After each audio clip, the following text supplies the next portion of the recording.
Greetings and welcome to week 8 for social human behavior in the macro social environment. Last week we kind of discussed human behavior and just various ways of empowerment. And so this week, chapter 7, we will kind of talk more about organizational culture and structure. So last week we got a taste of, what this looks like within the macro setting at community organizations and different agencies. And so now we're going to start navigating what organizational culture is. And basically it's a set of values. And it's no different than when we attempt to mold our identities or when we ascribe a certain expectation for how, we're going to treat people and how people are going to treat us. It's basically a shared set of values. And in doing so, that forms your culture. That forms organizational culture. That forms our identity.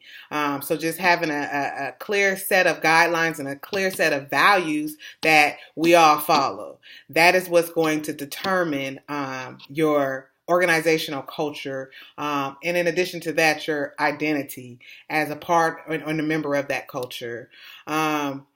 And it's going to also impact your perceptions and the execution of how you handle and deal with vicarious situations.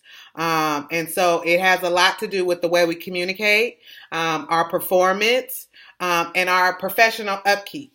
So how you dress. I'm going to call it your swagger, because our swagger when we go to work versus our swagger when we are just hanging out with our friends looks completely different. So in these types of settings, it's important that you dress apart, right? So for an example, if you were going to church, you wouldn't wear no club skirt to church. Well, some people may, but ideally you wouldn't wear that because that would be considered as unprofessional or disrespectful to that church in that environment. If you were going to like the CSWE conference or the NASW conference, you wouldn't wear jeans. You would probably move more towards, business casual. And so all these things encompasses our culture and our value toward a specific task. And so those are also important as you guys continue to navigate, because last week we were talking about what this would look like within the macro setting at some of these agencies and institutions. And this week we're kind of talking about its significance and why it's important when we formulate our organizational identity. And when we decide that we're going to be members of specific organizations, why is it important? Would it have been as important to you if a person didn't have good upkeep? If a person was unable to communicate? If a person illustrated poor performance or inequitable management styles? Would those things impact your ability or your decision to join that particular organization? So organizational structure is something that's going to be covered throughout week 8. In addition to that, organizational structure and just it's a hierarchy of reporting and basically compliance, right? So we all have a chain of commands that we have to follow, and if you're currently employed or doing volunteer work or working somewhere, you see how this plays out, right? So it's you, and it's somebody above you, and it's somebody above them, and so on and so forth. Probably the easy example I can share with you is probably looking at your own family dynamics, right? So at your home, if you have a mother, grandmother, children, a husband, or a partner or a significant other, right? How does that chain of commands work for you? So an example, in my house, it's me and my husband. We're equal, right? Not really, but we are really equal. But then we have our children, right? And so before it was, his parents and my parents, but we were separate entities. So now that our parents are no longer in the equation in this house, it's him and I, and we're equal. And then below us are the children, and that's the hierarchy. And we make, conjoint decisions. And depending on the specific situation or incident or task, he may take the lead or I may take the lead. So that's just kind of how, that works at our house.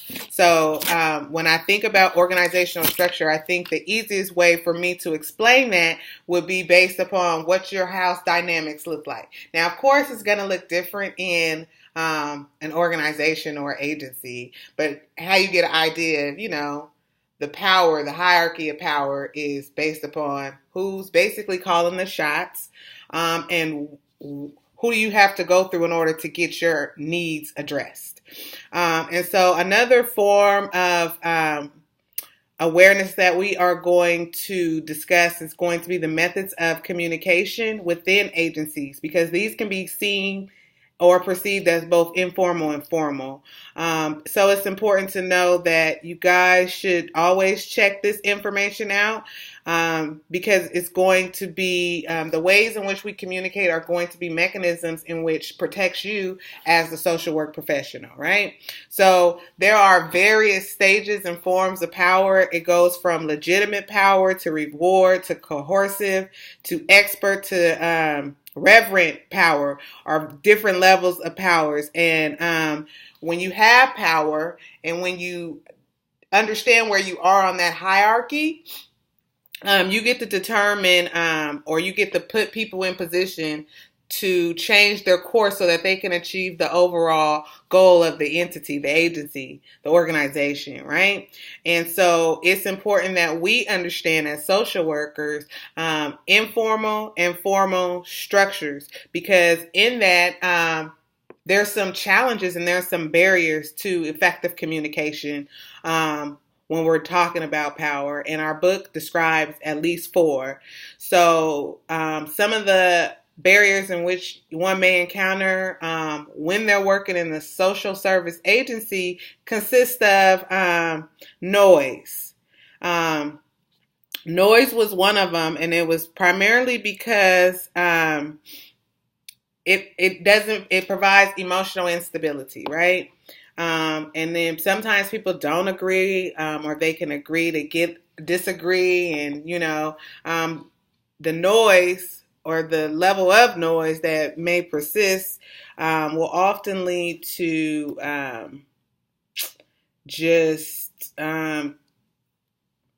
chaotic situations that, have people questioning your integrity.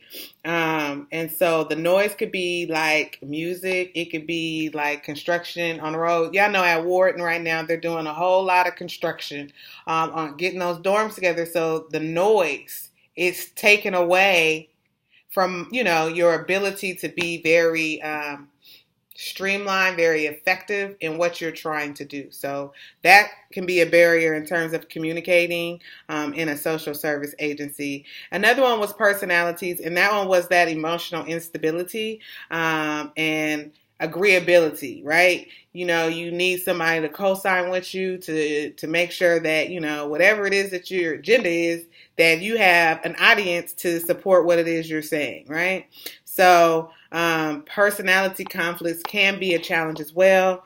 And then we have individual perceptual error. So this is one we have to avoid generalizing with everybody. But basically, it's just talking about people's inability to change, people's inability to learn from mistakes, right? So often the individual's perceptual errors can account for just a judgment, not being able to adequately judge someone based on the information that you know. And sometimes that reality impacts one's ability to be very clear, very concise, and very neutral in terms of making that decision. In addition to that, we have distortion or lying. So basically, the NASW Code of Ethics suggests that, social workers operate under the pretense of being honest and exhibiting characteristics that promote, the code of ethics.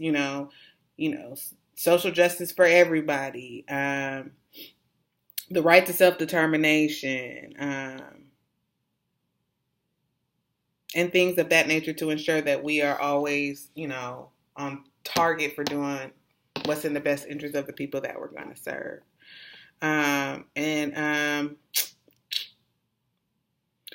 So I think that it's important for us to just understand that, but when you talk about distortion and when you talk about lying, according to our text, it's a fine line between intent, and it does have a significant impact on the people that we serve, or their progress. So we have to be very mindful of how we move forward when we're dealing with individuals or we ourselves are being lying and deceitful towards others, because it can significantly impact somebody else. For an example, if you're working, as a social worker and you have an emergency response referral in which you have 2 hours to go out to somebody's home to interview and do an assessment on that child, and you're lying and you're saying that you did it and you really didn't, and then the next day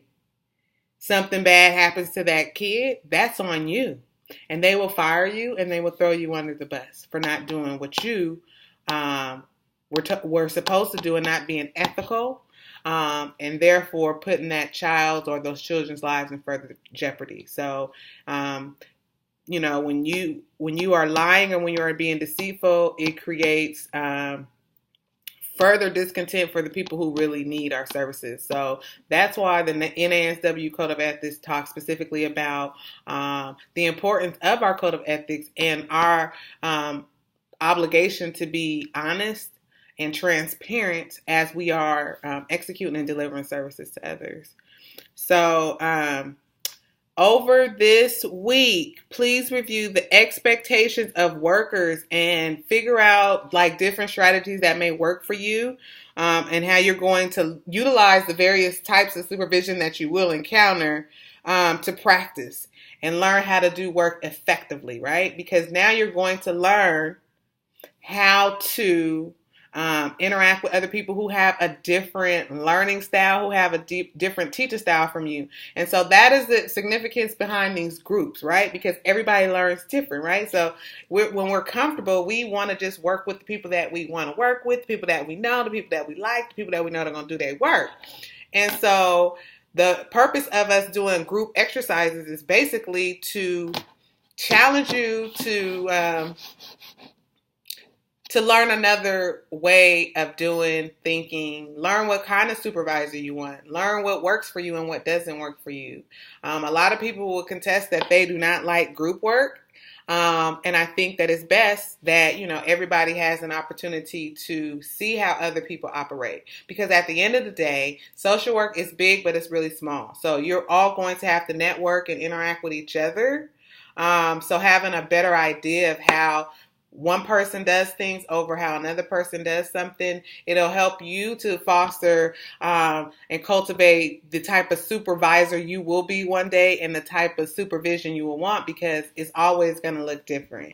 So I encourage you all to review that and practice those skills. So the next group assignment that you all have, that'll be a wonderful opportunity for you to dive in and kind of utilize some of those tools that are discussed within this chapter. Also, when you guys have to do, when you have a supervisor, when you might, some of you are probably already working, but this is a good time to just, emulate those tools, because when we do something with repetition, it becomes habit. And I think they say it takes about 14 days before something becomes habit. So we are, it gives you an opportunity to reprogram. And this is the type of I want to be a transactional leader, right? So these are some of the attributes that are associated with that. I want to be transformational. These are some of the attributes that are for transformational leaders. So you get to decide and implement and practice, practice, practice. I want to be a servant leader. All these different avenues, you get to practice them and see which work best for you. So that's about all I have this week. I did want to tell you that midterm grades are due tomorrow. And so I will be posting the midterm grades. And this week, you all only have the discussion board on the Fighting Poverty documentary. So enjoy your week. And if you have any questions or concerns, feel free to reach out to me. Have a great day. Have a great week. See you later.